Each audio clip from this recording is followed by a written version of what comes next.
So we were discussing about the commercial digital signal processing devices, the three most popular families of programmable digital signal processing devices, and then Texas Instrument, Motorola analog devices, and when the first digital signal processor TMS 32010 came into existence in 1982 from Texas Instrument Company. Then the differences between the three main architectures based upon the architectural features such as data representation, 16-bit fixed point, 24-bit fixed point, 16-bit fixed point, and hardware multiplier.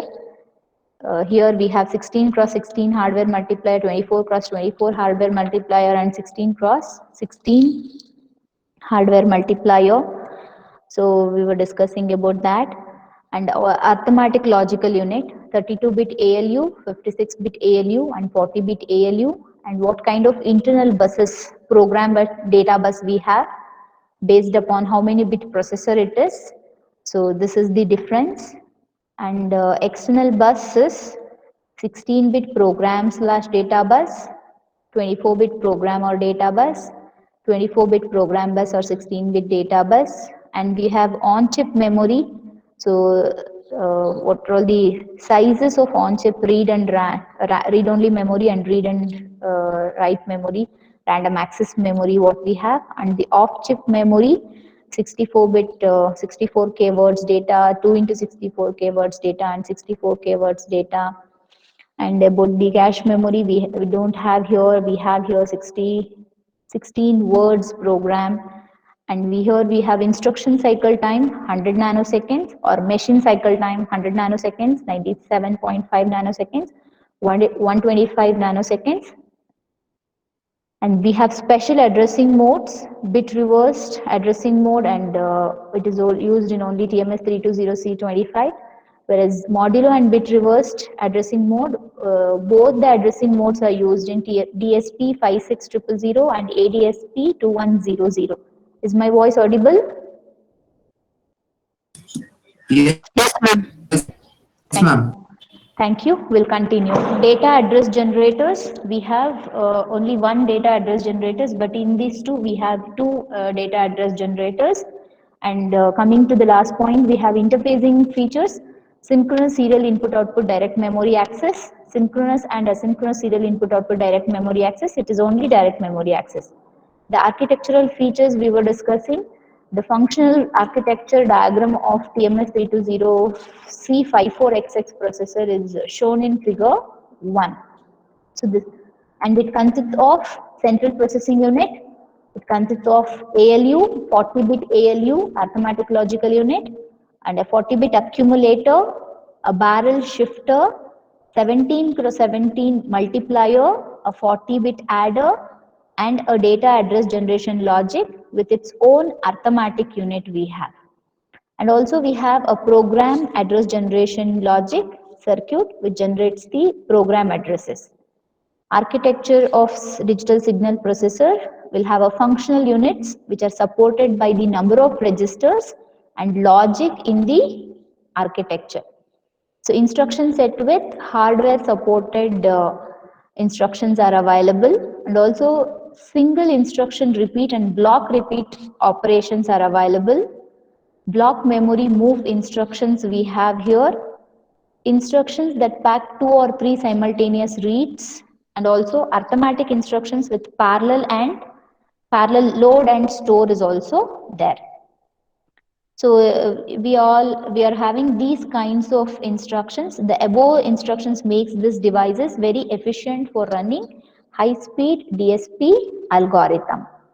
And DSP also have several peripherals such as clock generator, wait state generator, and hardware timer, and a parallel input output ports, serial input output ports also provided on chip. And these peripherals make it convenient to interface with the signal processor to the outside environment. Then this is the functional architecture of TMS320C54XX processor. You should remember we have here program address generation logic, data address generation logic, memory and external interface, peripheral interface. And we have here program bus and data bus. PAB, PB is the program bus, and 3 data bus. 2 are used for read operation, and remaining 2 are used for the write operations. Okay, and we have here an arithmetic logical unit that performs the adder unit, and we have here the ALU unit, arithmetic logical unit, central processing unit, and we have the barrel shifter unit.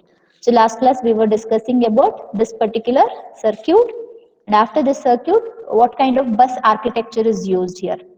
The bus architecture we are using here, the performance of the processor will get enhanced with the help of provision of the multiple buses. We have program bus also, we have data bus also. So here various parts of these are used to interface with the memory and peripherals with the architecture. So the C454XX architecture has built in around 4 pairs of 16-bit buses. So we have here 16-bit buses with each pair consisting of an address bus and a data bus. So we have PAB, PB, CAB, CB, DAB, DB, and EAB, EB, right? So one is for address, one is for like program bus. So program bus and as well as data bus, address bus as well as data bus. And we have the next one, the program bus pair, which is called as PAB, PB, which carries the instruction code from memory to the program, from the memory, program memory, which carries the instruction code. You have move instruction, add instructions. So all those instructions will be which carries the instruction code from the program memory. Then we have in the bus architecture 3 data bus pairs. The 3 data bus pairs are CAB-CB, DAB-DB, and EAB-EB, which interconnected the various units within the CPU as we observed in the functional diagram, functional architecture. So it interconnects with various units within the central processing unit. So in this, in addition, the pair CAB, CB and DAB, DB are also used to read from the data memory. So this is mainly dedicated for reading operation, which are the pairs CAB, CB and DAB, DB. We have the next pair EAB, EB, which carries the data to be written to the memory. Say I just want, after execution of some operation, I just want to write the data, means in such cases we use EAB and EB pair. So we also have generate say 2 data memory addresses per cycle using 2 auxiliary registers arithmetic unit. So one is auxiliary register arithmetic unit 1, and we have another one called as auxiliary register arithmetic unit 1, 0 and 1 in the data address generation block. So we have data address generation block, right? So there we have this auxiliary register arithmetic units, 2 auxiliary register arithmetic units. So and after this, these 2 auxiliary register arithmetic units, that is 2 data memories, enables accessing the 2 operands simultaneously. I can fetch the signal information, also filter coefficient information using this 2 operands. And we have 3 status registers that we started discussing in yesterday's class. One is called as ST0 register, the second one is called as ST1 register, and the last one is called as the PMST register, processor mode status register. We also discussed in the previous class what is ST0, that is status register diagram 0 and status register diagram 1. See, ST0 contains the status flags, that is overflow from the accumulator A, overflow from the accumulator B, carry flag or test or control flag bits produced by arithmetic operations and bit manipulation instructions. Whenever there is a change in the bit manipulation instructions and arithmetic operations, immediately this ST0 bit will be set, okay, or set or reset based upon the operations that we perform. And also we have the next one called as ST1. It contains the status of the various conditions and modes. So what this particular ST1 consists of, the bits of ST0 and ST1 register can be set and or clear clear is nothing but you can say it as reset, set or reset with the help of SSBX and RSBX instructions. We have certain instructions called as SSBX and RSBX. With the help of this instructions, we can set and reset the value of this registers, each and every the flag bit of this particular register. And also we have the third one called as memory setup status and control information. So this is processor mode status register. The processor mode status register is having PMST. It's again a 16-bit field, so that we were started discussing in the previous class. So today we start with the first one, status register 0, that we already discussed here. Auxiliary register pointer ARP, test bar control flag bit, a carry bit, overflow flag for accumulator A, overflow flag for accumulator B, and a data memory page pointer is this DP. So that we discussed in the previous class, where it is used, why it is used, and all those things. And also status register ST1. In the status register ST1, we have 16-bit field again. In the 16-bit field, except ASM, all other bit are 1 bit. Accumulator shift mode is of 5-bit. The first 15th bit is, we have block repeat active flag. If this is 0 means the block repeat is deactivated. BRAF is equal to 1. The block repeat is activated. So activated or deactivated depending upon this block repeat active flag status bit. And we have a compiler mode. I was discussing you in the previous class that we have indirect addressing mode. We can use a data page pointer, or I can use a stack pointer for the address generation.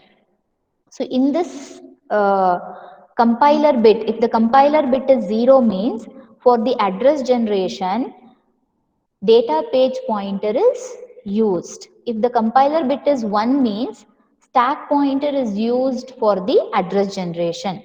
So that's why the relative direct addressing mode using the data page pointer is selected, whereas if CPL is equal to 1 means the relative direct addressing mode using stack pointer is selected. And next we have external flag bit. So in external flag bit, a general purpose output pin for multiprocessor configuration, it is used, an external flag bit. So this can be set and reset with the help of SSBX and RSBX instruction. This is an external flag bit used in the status register 1. And we have the next one called as hold mode. So what is hold mode? It determines whether the processor continues internal execution or acknowledge for external interface. So this hold mode, like it is holding the present execution, present running program on the processor, or it is going to hold mode and it is acknowledging or waiting for some external interface to execute. So this is hold mode bit. So this hold mode bit is the like 12th bit in this particular status register 1. And we have the next one, IM. IM stands for INTM. INTM stands for interrupt mode. So this interrupt mode, it globally masks or enables all the interrupts. So to mask or enabling the interrupt, we use this interrupt mode. And next we have, after the interrupt mode, that is 0. Always this bit is read as 0, and that position in that bit is 0 itself. It will not change. And overflow mode, based upon our saturation logic we learned right in the previous module, the destination accumulator is set either the most positive value or the most negative value if OVM is equal to 0.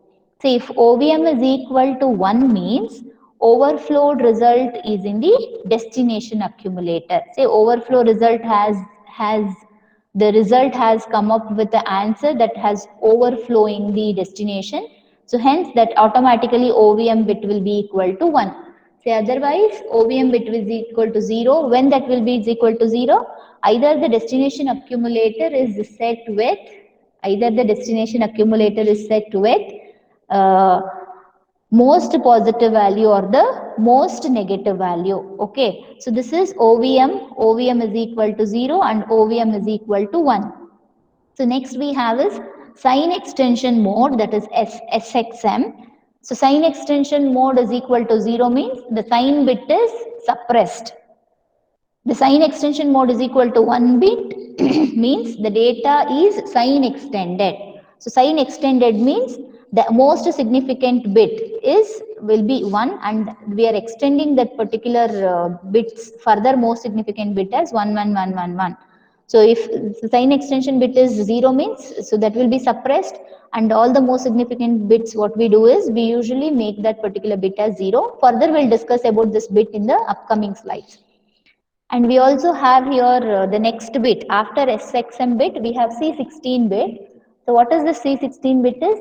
Dual 16 bit or double precision arithmetic mode. So all my students know the different types of numbering format, that is floating point, fixed point, double precision fixed point, and we know block, floating point, so different types of things.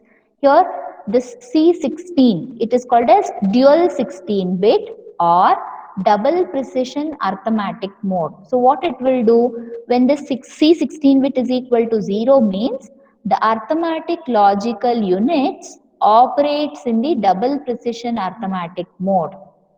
Otherwise, if C16 is equal to 1 means ALU operates in the dual 16-bit arithmetic mode. So, double precision and dual 16 are the two modes we have. So, with some examples we will discuss further. And fractional bit we have here FRCT. It is used along with the multiplier circuit of the functional architecture of TMS 32054XX processor. The multiplier output is left shifted by 1 bit to compensate the extra sign bit. If frac bit is equal to 1 means the multiplier output is left shifted by 1 bit. So when I perform the left shift towards your left hand side, we have to shift the data. So when we shift the data, what happens? That compensates the extra sign bit which is generated. So we all know that when we multiply two numbers, signed numbers, automatically the result will have two sign bits in the product. The product will consist of two sign bits. So what we do now here it is, we'll compensate one sign bit by performing the left shift operation. And afterwards we have the compatibility mode. The compatibility mode CMPT. Here when CMPT bit is equal to 0 means the auxiliary register pointer is not updated in the indirect addressing mode. The CMPT bit plays a very important role in indirect addressing mode. When CMPT bit is equal to 0 means ARP is not updated. Auxiliary register pointer is not updated. When CMPT bit is equal to 1 means the ARP is updated in the indirect addressing mode. So that is compatibility mode. And the last bit what we have is accumulator shift mode. A 5-bit field specifies the shift value within minus 16 through plus 15. So it's a 5-bit shift field which specifies the shift value within minus 16 through 15. So this is the accumulator shift mode. And after the accumulator shift mode, in the last class we started with processor mode status register, that is PMST. The processor mode status register, what we have here is, the first one we have here is IPTR. IPTR is interrupt vector pointer. So this is how many bit? It's a 9-bit field. IPTR is a 9-bit field we have. So this IPTR points to 128 word program page. 128 word program page where the interrupt vector reside. So the interrupt vector, software interrupts anta heltivalla, those software interrupt will reside in that particular place. So this is one FFH. interrupt vector pointer. So the field here it's a 9-bit field we have. The interrupt vector can be remapped to the random access memory for boot-loaded operations. FF80H is in the program memory space. The rest instruction, it's not rest, it is reset. Okay, the reset instruction does not affect this particular field in the interrupt vector pointer. So whenever we press the reset buttons, automatically the software reset will start execution and it will reset all the details. But with respect to this interrupt pointer, whenever we execute this reset instructions, it does not affect this particular field. So whatever the content which is there in this particular field will not be affected with the help of reset instruction. At reset, these bits are all set to 1. The reset vector always reside at that particular address. The reset vector always reside at address. Some address is specified with this. The address specified with this is bootloaded for FF80H in the program memory space. So this is the interrupt vector pointer. So interrupt pointer which is present in the processor mode status register. After this processor mode status register first bit field, that is IPTR, most significant bit side we are discussing first. Then we are moving on to least significant bit side. So the second field that we have here is MP bar MC. MP slash MC bar. MP means microprocessor slash MC bar means, so this is microcomputer. That is the MP slash MC bar microprocessor slash microcomputer mode, which enables or disables the on-chip read-only memory to be addressable in the program memory. So when I just wanted to enable or disable the on-chip RAM which is present on the internal memory of that TMS320C54XX processor, we use this processor mode status register bit field, that is it is a 1-bit field, so this bit particular field will be used. So here again, if this MP slash MC bar is equal to 0 means the on-chip ROM is enabled and addressable. It is enabled and it is addressable. Whereas this bit is equal to 1 means the on-chip read-only memory is not available. So this bit can be set or reset by the software. The next bit what we have here is overlay. Overlay, OVLY. Overlay is RAM overlay. It enables on-chip dual access data RAM blocks to be mapped into the program space. Whereas if this OVLY is equal to 0 means the on-chip RAM is addressable in data space but not in the program space. If this OVLY is equal to 1 means the on-chip RAM is addressable and it is mapped into the program space and as well as in the data space. So this is regarding to this overlay, RAM overlay. I hope in RTS classes also you will come to know about this overlay concepts. This is random access memory overlay. It enables the on-chip dual access RAM blocks to be mapped into the program space. After this, we have the next one called as address visibility mode. Now, what is this address visibility mode? It enables the internal program address to be visible at the address pins. It enables the internal program address to be visible at the address pin. So we have certain internal program addresses, those addresses to be visible at the address pins. If this AVS bit is equal to 0 means external lines do not change with the internal program address. Whereas if this is equal to 1 means it allows the internal program address can be traced. So it also, if AVS is equal to 0 means control and address lines are not affected and the address bus is driven with the last address on the bus. Whereas if AVS is equal to 1 means it allows the interrupt vector to be decoded in conjunction with the interrupt acknowledgement when the interrupt vector resides on the on-chip memory. So this AVIS bit also relate to the first that is most significant bit field, that is your IPTR. So interrupt vector pointer. So this is about the address visibility mode. Address visibility mode of PMST, that is processor mode status register. And after this address visibility mode, we have the next one called as DROM. So this DROM, what this DROM will do is it enables the on-chip DRAM, that is to be mapped into the data space. So if this DRAM is equal to 0 or DRAM is equal to 1 means based upon the particular bit, so we have the following operations, whether this particular bit field is mapped into the data space or it is not mapped into the data space. We have an on-chip DARA47. So DARA47 is there, right? So the DARAM, DRAM. So there is a spelling mistake here. So this is DARAM,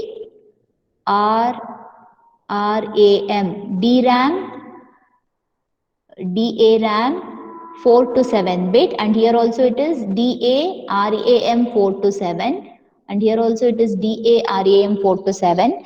So the on-chip DROM enables on-chip DARAM 4 to 7 bit to be mapped into the data space.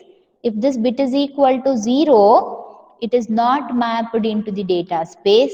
If bit is equal to 1, then it is mapped into the data space. So this is about the DROM enables the on-chip DARAM 4 to 7 bits. We have the next bit called as clock off, that is clock out off, that is clock off bit. So this clock off bit, this is again O. So many mistakes are there today. Clock out off, that is clock off is equal to 1. The output of the clock out is disabled and remains at the level high, logic 1 level.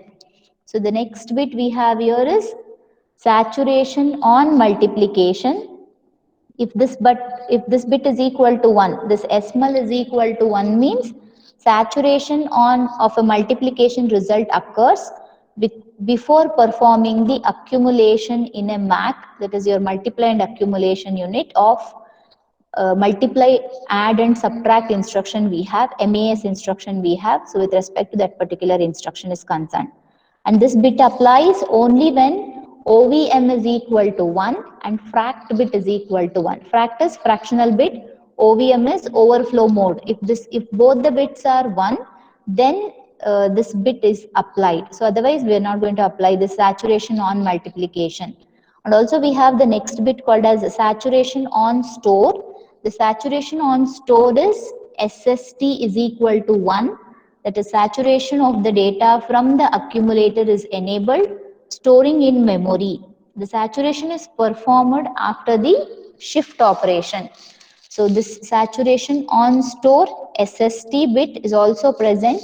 So this saturation of the data from the accumulator is enabled, storing in the memory, and it is performed after the shift operations. So after performing your shifting operation, this particular operations we are going to perform. Actually, this completes the 8 different bit fields of processor mode status register. So this is the processor mode status register, IPTR, microprocessor interrupt vector pointer, microprocessor / microcomputer mode, overlay, address visibility mode, and DROM mode. Clock off mode, it's of two, like second one, SML is saturation on multiplication, SST is saturation on store, so storing of the data, so we can perform the saturation after the shifting operations. This is after the multiplication operation when fractional bit is equal to 1 and also overflow mode is equal to 1. When overflow mode is equal to 1 and saturation and also fractional bit is equal to 1. So in such cases, we perform the saturation on multiplication.